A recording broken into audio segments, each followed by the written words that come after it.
ముందు ప్రతిష్ఠిస్తే మనకి తిరుపతిలో కూడా శ్రీచక్రం ఆదిశంకర్ల వారు పెట్టారు.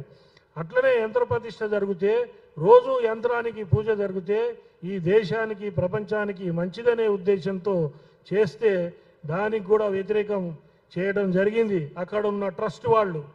అదేవిధంగా యాగం చేస్తే ప్రజల దర్శనార్థం మనం ఎక్కడ యాగం చేసినా నలుగురిని పిలిచి భోజనాలు పెడతాం. అంటే యాగంలో దశాంశం తర్పణం, దశాంశం అన్నదానం, ఇట్లా ఒక ప్రొసీజర్ ఉంటుంది. ఆ ప్రొసీజర్లో ప్రజలను లోపలికి రానియలేదు, యాగ ప్రదక్షిణకి అవకాశం కల్పించలేదు. ఇట్లాంటి కార్యక్రమాలన్నీ ఆ ట్రస్ట్ వాళ్ళు చేసి అప్పుడే మేము ఆ యాగశాలలో నేను కూడా ఆ యాగానికి అటెండ్ కావడం జరిగింది. అప్పుడే ఇక్కడ దుర్మార్గం జరుగుతున్నదనే విషయం మాకు తెలిసింది. తెలిసిన ఒక సామాన్యుడిగా నేను ఎవరికి చెప్పగలుగుతాను? అదే పరిస్థితిలో రాముడే దండం పెట్టుకున్న రాముడికి ఇక్కడ జరుగుతున్న దోపిడీని మీరే బయట పెట్టాలని. అది ఎట్లా బయటపడిందో ఆ భగవంతుడికి తెలుసు. కానీ నాకున్న అవగాహన ఈ నెంబర్ 1 నెంబర్ 2 పొజిషన్లో ఎవరో ఇద్దరు ఉండి ఒక ఆయన్ని బ్లేమ్ చేయడానికి ఇంకోళ్ళు బయట పెట్టారు అనేది అక్కడ లోకల్గా చెప్పుకుంటున్న వాదన. ఏదేమున్నా కూడా ఇవాళ దొంగతనం బయటపడింది. రాముడి టికెట్లు ప్రింట్ చేసి టికెట్లు కూడా అమ్ముకున్నారు, డూప్లికేట్ టికెట్లు. రోజు కౌంట్ చేయాలి పైసలు. అక్కడ సీసీ కెమెరాలకు అడ్డపడి పైసలు ఎత్తుకొని పోయారు. బాత్రూంలలో దాచిపెట్టడం, తర్వాత పోయి వెళ్ళిపోవటం. వాళ్ళకి చెకింగ్ లేదు ఈ ట్రస్ట్ సభ్యులకి.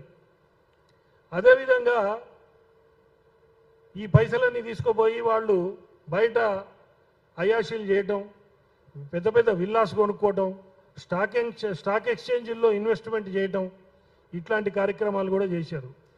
నేను అడుగుతున్న ఉత్తరప్రదేశ్లో ఏ దుర్మార్గం జరిగినా రాత్రికి బుల్డోజర్ వస్తుంది కదా, మరి ఈ రాముడి పైసలు దొబ్బేసిన వాళ్ళ దగ్గర ఇండ్ల విల్లాల దగ్గరికి బుల్డోజర్ ఎందుకు రాలేదు?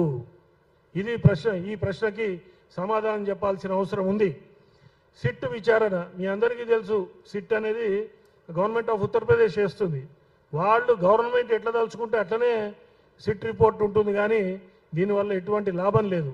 అందుకని దీనికి ఒక సిట్టింగ్ సుప్రీంకోర్టు జడ్జి ద్వారా దీన్ని విచారణ చేయించడం, సిబిఐ ఎంక్వైరీ చేయడం, ఇట్లాంటివి చేయాలని చెప్పి కూడా మేమందరం డిమాండ్ చేస్తున్నాం. తర్వాత మీరు షిరిడీలో చూసుకున్న, తిరుపతిలో చూసుకున్న, అక్కడ కూడా వెండి ఆభరణాలు, బంగారు ఆభరణాలు మనం హుండీల్లో వేస్తుంటాం.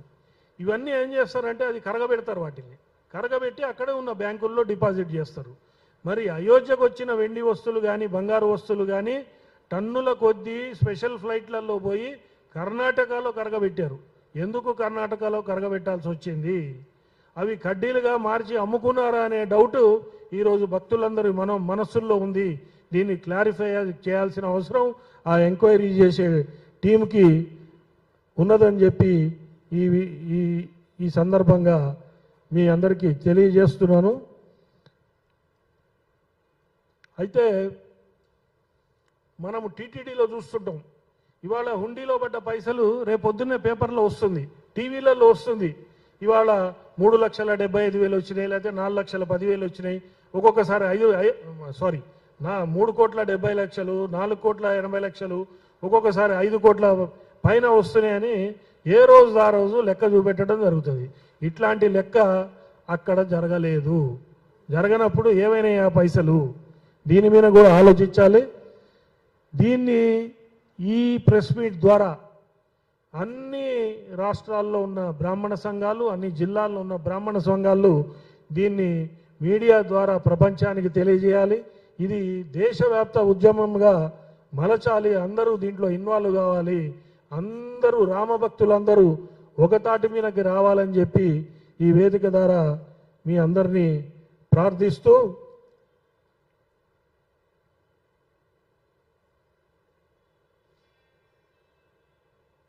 తర్వాత టీటీడీలో మీరు చూస్తుంటారు, తిరుపతి దేవస్థానం కానివ్వండి, మన పీఠాలు కానివ్వండి, అక్కడ వాళ్ళకు వచ్చిన పైసలతోని ఒక హాస్పిటల్స్ కానివ్వండి, లేదంటే స్కూల్స్, యూనివర్సిటీలు, అంటే ప్రజలకు ఉపయోగపడే కార్యక్రమాలు జరుగుతాయి. టీటీడీ ద్వారా కూడా చాలా జరుగుతాయి. ఇక్కడ రామ జన్మభూమిలో అట్లాంటి యాక్టివిటీస్ మనం ఎక్కడ చూడలేదు. మీరందరూ చూడండి, దాదాపుగా ఒక 100 కోట్ల మంది డొనేషన్లు ఇచ్చారంటే ఇంటికి యావరేజ్ 300 వేసుకోండి, ఎక్కువ అవసరం లేదు. నేను 1,116 ఇచ్చా.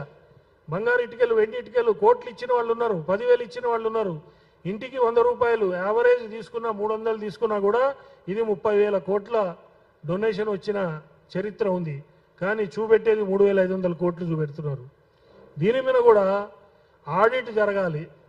అంటే ఏదైనా ఎపెక్స్ బాడీ ఏదైనా ఉంటే ఆడిట్లో ఆ ఎపెక్స్ బాడీ ద్వారా ఆడిట్ జరిగి, ఇది చాలా పెద్ద స్కాము, 100 కోట్ల మంది హిందువుల మనోభావాల్ని దెబ్బతీసిన స్కామ్ కాబట్టి దీన్ని చాలా తీవ్రమైన చర్యగా తీసుకొని సిబిఐ ఎంక్వైరీ లేకపోతే సుప్రీం